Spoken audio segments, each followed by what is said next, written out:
The glass in front of me cracked before I even heard the sound that caused it.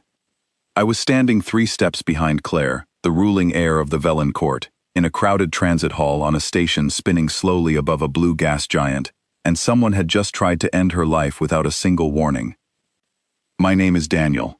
12 hours earlier, I had been sitting alone in a corner of a mercenary hall, minding a drink I could barely afford, when Claire walked past every armored guard, every trained blade fighter, every towering alien soldier in that room, and stopped in front of me. "You," she said.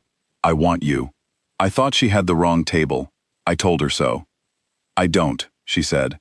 "I need someone who won't stop moving forward when things get difficult. I'm told your people are built that way." I didn't feel built for anything special. I felt tired and a little broke, and completely unqualified to guard a woman whose life apparently had a long list of people wanting it to end early. But she paid well, and she asked with a kind of certainty that made it hard to say no. So there I was, 12 hours later, standing behind her when the first attempt happened. The crack in the glass came from a small device thrown from somewhere in the crowd, meant to release a gas that would have dropped everyone in a 30-foot radius into a deep sleep, long enough for someone to walk in and finish the job quietly. I saw the small canister roll near her feet before most people even noticed it was there. I didn't think. I grabbed her arm, pulled her sideways through the nearest open door, and sealed it behind us with my hand still shaking from adrenaline. "That was fast," she said, breathing hard. "That was luck," I answered honestly. "I saw it roll, that's all." She looked at me for a long moment, like she was deciding whether luck was a skill I possessed on purpose. Luck that saves my life twice in one day would be a very useful kind of luck to keep around. "Twice? The first time was choosing you," she said, and walked ahead of me like the conversation was already finished. We reached her private transport ship an hour later, a sleek vessel called the Meridian Star, waiting to take us off the station and toward her home world. I should have felt relief once we were moving. Instead, the moment the engines fired, my instincts told me something was wrong. I couldn't explain it. There was no noise, no visible threat, just a feeling, the kind that used to keep my ancestors alive in tall grass long before any of us built ships or stations. I told Claire we needed to check the ship's crew list again. She frowned. They were all cleared before departure. "Cleared by who?" "My court." "Then someone in your court made a mistake," I said, "or someone wanted to." She didn't argue. She trusted the feeling in my voice more than the paperwork in front of her, and that alone told me she understood something most people in her position never learn. Sometimes the danger isn't the stranger in the room, it's the one wearing a uniform you already trust. We found the problem 20 minutes later, hidden behind a service panel near the engine core, a small device, patient and quiet, set to interfere with the ship's navigation system, just long enough to send us drifting into a restricted debris field, where a waiting vessel could approach without triggering any alarms. I disabled it with shaking hands. Following instructions from an old engineering manual Claire pulled up on her communicator, both of us kneeling in a cramped service corridor, while the ship hummed around us like nothing was wrong. "You're not a mechanic," she said, watching me work. "No, yet you're doing this anyway. That's the job description, isn't it? Do the thing that needs doing, even if you're not the one who should be doing it." She smiled slightly, the first real smile I had seen from her since the mercenary hall. My advisors said hiring a human was reckless. They might be right. They usually are, she said. It's rarely stopped me before. We made it to her home world without further incident, though I slept in short bursts for the rest of the journey, one eye always half open, my body refusing to fully relax even when there was nothing left to do but wait. Her home world was called Aveline, a green and quiet place with wide skies and soft light, nothing like the crowded stations and busy transit routes we had just left behind. I expected the danger to ease once we landed. I was wrong. The attempt on Aveline came from someone I never suspected, and that was exactly the point. Her personal assistant, a calm and well-spoken man named Colin, had served her family for over a decade. He carried himself with the kind of quiet confidence that made people trust him without question, myself included, at least at first. It was Colin who suggested Claire take a short walk through the palace gardens the evening after we arrived, to clear her head after the journey. It was Colin who insisted I wait near the entrance instead of following directly behind her, claiming the garden staff needed clear space to complete their evening security sweep. Something about his tone felt slightly too smooth, slightly too rehearsed, like a script he had practiced many times before saying it out loud. I ignored his suggestion and followed her anyway. The garden was beautiful in the fading light, filled with tall flowering trees and a narrow stone path leading toward a quiet fountain at its center. Claire walked ahead of me, unaware that two figures were waiting near the fountain, dressed as garden staff, tools in hand that were not meant for gardening at all. I closed the distance between us before she reached them, stepping directly into her path. "Daniel, what are you doing?" "Stay behind me," I said quietly. "Now." The two figures near the fountain realized their plan had changed shape the moment I placed myself between them and her. One of them reached toward a small device hidden in his sleeve. I moved forward before he could use it, catching his wrist and turning it downward until the device fell uselessly onto the stone path. The second figure hesitated, clearly not prepared for someone who refused to stay where he was supposed to be standing. The palace guards arrived within moments, drawn by the sound of the struggle, and both figures were quickly restrained and taken away for questioning. Neither of them spoke a word, but their equipment told its own story. It matched a pattern used by a group known only as the Silent Hand, a network of highly paid operatives who never failed a contract, at least not until that evening. Claire stood frozen near the fountain, staring at the empty space where the two men had just been standing. "Colin sent me out here." "I noticed," I said. "He served my family for years." "People can serve for years and still make a choice they never expected to make," I said gently. "Or someone convinced him to make it for them." We found the truth an hour later, when Palace Security reviewed the communication records on Colin's private device. He hadn't planned the attack himself. He had been offered an enormous sum of money by someone within her own court, someone who wanted her removed quietly, without any obvious trace leading back to them. Colin was taken into custody, quiet and pale, offering no resistance and very few words. Claire watched him being led away without anger in her expression, only a deep and tired sadness. "I trusted him," she said. "I know." How do you decide who to trust after something like this? "You don't stop trusting people," I said. "You just stay close enough to catch it if you're wrong." She looked at me for a long moment, like she was memorizing the answer for later use. "That sounds exhausting." "It is," I admitted, "but it's better than the alternative." The next few days passed quietly, filled with meetings and formalities I barely understood, court members speaking in careful, polished sentences that hid more than they revealed. I stood behind Claire through all of it, watching faces instead of listening to words, learning the small signs of nervousness or dishonesty that seem to exist in every species, no matter how different their customs might be. It was during one of these meetings that I first noticed a woman named Ellen, a quiet advisor who rarely spoke, but always seemed to be watching Claire a little too closely. I mentioned it to Claire that evening. "Ellen has been loyal to my family longer than I've been alive," she said. "I'm not saying she isn't loyal," I said. "I'm saying she's watching you the way someone watches a door they're waiting to open." Claire considered this carefully, then nodded slowly. "I'll have her checked." The check revealed nothing suspicious, at least on the surface, and for a while, I began to doubt my own instincts. Maybe I was simply too used to danger now, seeing threats in every shadow, even where none existed. Then came the night of the announcement. Claire was set to formally accept her position as full ruler of the Velen court, a ceremony held in a large open hall filled with representatives from every major family across her territory. It was meant to be a celebration, a moment of unity and hope for her people.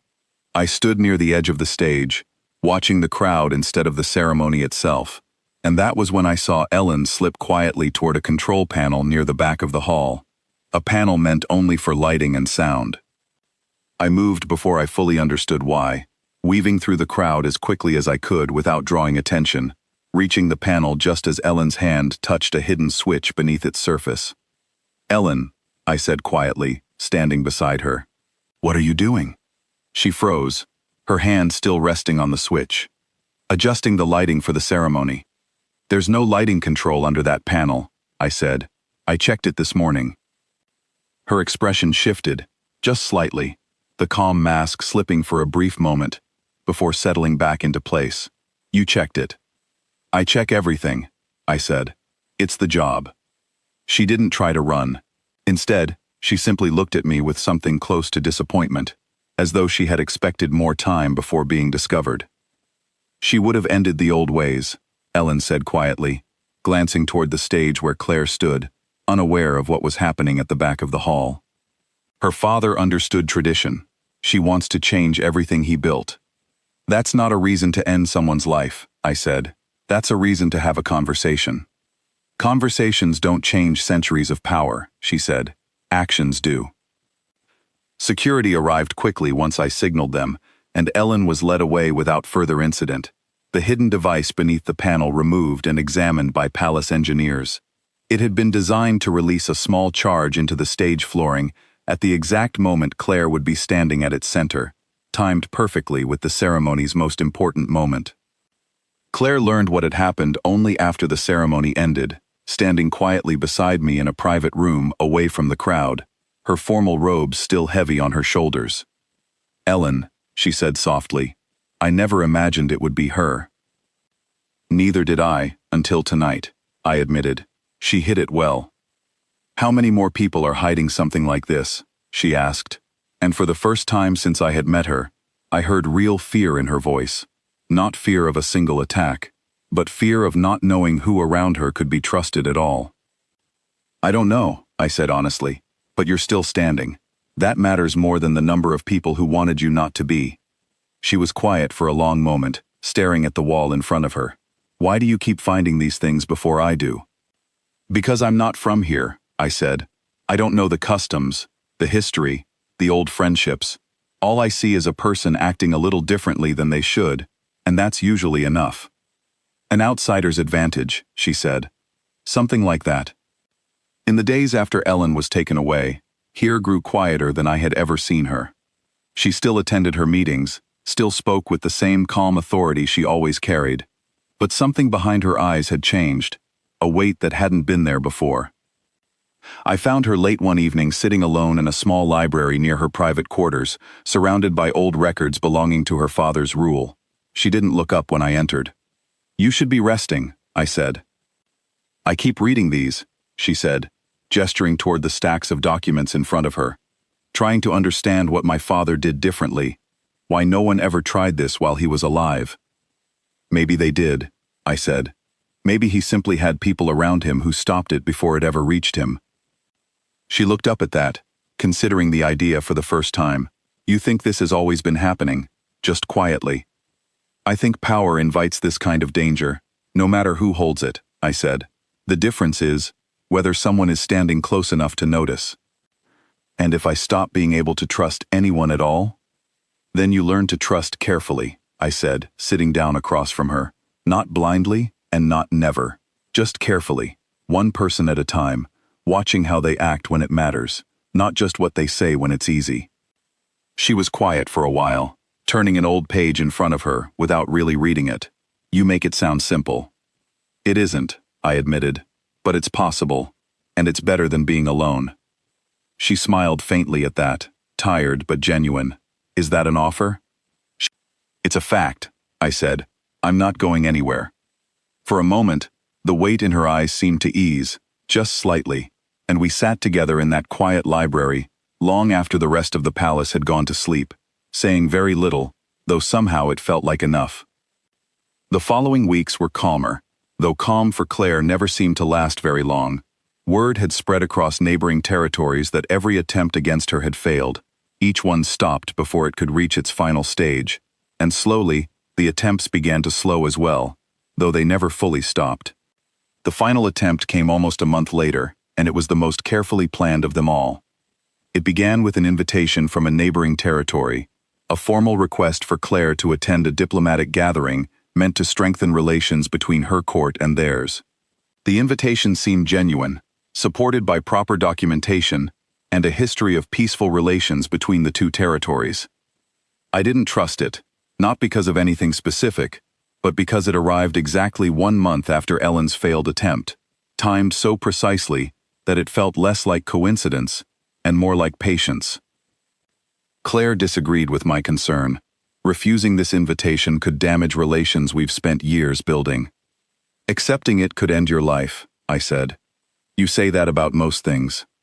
Because most things could, I said. That's not paranoia, that's simply paying attention. She accepted the invitation despite my concerns, though she agreed to let me accompany her with a larger security team than usual, a compromise that felt reasonable at the time, but left me uneasy the entire journey there. The gathering was held in a grand hall, on a neutral station between our territories, filled with representatives from a dozen different courts, each one polite and formal, in a way that made genuine intentions difficult to read. I stood near Claire throughout the evening, watching every face, every movement, every small gesture that seemed slightly out of place. It was near the end of the evening, as guests began preparing to leave, that I noticed a man standing near the main exit, dressed in the uniform of station security, but holding himself with a posture that didn't match years of actual training. Real guards stood a certain way, relaxed but alert. This man stood stiffly, like someone playing a part he hadn't fully rehearsed. I moved toward Claire immediately. We need to leave through a different exit. Why? Trust me, I said. Please. She trusted me, as she had every time before, and we moved quietly toward a side corridor, instead of the main exit, our small security team following close behind. The explosion happened moments later, near the main exit we would have used, a controlled release meant to collapse the hallway and trap everyone inside during the chaos that would follow. Because we had already moved away from that path, we were far enough to remain safe, though the sound and force of it still knocked several people off their feet, myself included. I pulled myself up quickly, checking that Claire was unharmed before anything else, and found her already standing, pale but steady, staring back toward the collapsed corridor with wide eyes. That would have been the end, she said quietly. It wasn't, I said. That's what matters. Station security moved quickly to secure the area and identify those responsible, eventually tracing the attempt back to a small group of individuals within the neighboring territory who had opposed peaceful relations with Claire's court from the very beginning, believing continued conflict served their interests better than cooperation. They were taken into custody within days, and the incident became the final major attempt against Claire's life, at least for a very long time afterward. Word of what had happened spread quickly, not just the details of the attack itself, but the fact that once again, it had failed, stopped by a single human bodyguard who seemed to notice things no one else did.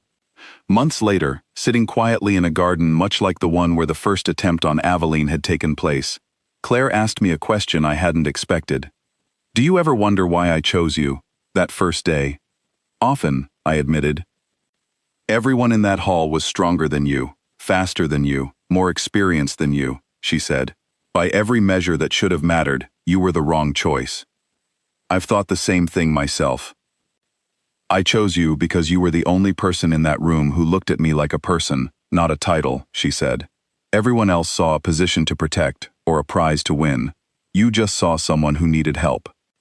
I didn't have a good answer for that, so I simply sat quietly beside her, watching the soft light fade over the garden, grateful in a way I couldn't fully explain that a stranger had once walked into a crowded hall and chosen me, of all people, to stand beside her. You could have chosen anyone else, I said after a while. Someone with more training. Someone your advisors would have approved of without argument. I know, she said. But training teaches someone how to fight. It doesn't teach them to care about the person they're protecting. And you decided I cared, in the middle of a crowded hall, before I'd said more than a few words to you. I decided you were willing to try, she said. Everything else, you learned along the way. For what it's worth, I finally said, I'd choose this again. Every time. She smiled, the same quiet smile I had seen the first day on the ship, and for the first time since I had met her, the silence between us felt peaceful instead of tense, as though whatever storms had been chasing her for so long had finally, for now, run out of places left to hide.